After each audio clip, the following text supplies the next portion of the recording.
Ndvunankhulu waseMpumalanga Mandla Ndlovu ubeke inkulumo yakhe yekucala yebunjalo besifundza kususela athatha lesikhundla sekuba ngundvunankhulu.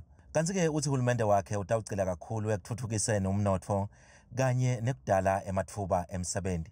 156 jobs will be created on the market floor. A total of 150,000 subsistence farmers and small-scale farmers will have access to trade their product. We are also expected to create an additional 105,000 jobs at the farm level. Ndlovu uthi sekunenqubekela phambili mayelana nekwetfulwa kwetinsita.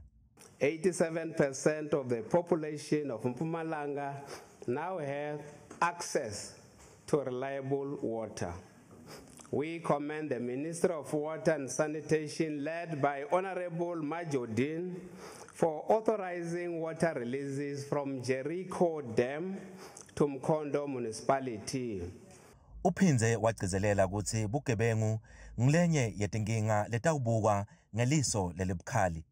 A decision has been taken to arm security guards who work in our health facilities, in particular those that are open for 24 hours. The safety of our health workers is a priority. Labo labamele emacembu laphikisako abamange bayijabulele lenkulumo yaNdlovu. Sober after sober they make promises and no promises was realized.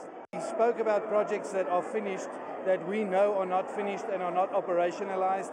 Again, we heard the same promises on infrastructure projects. Licembu le-ANC likhombise kumsekela Ndvunankhulu.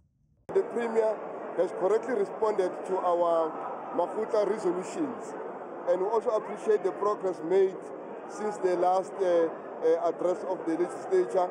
Etindzabeni tetfu ku Channel 163 lotiletselwa iNewsroom Africa, ngingumweli Masilela eMbombela, eMpumalanga.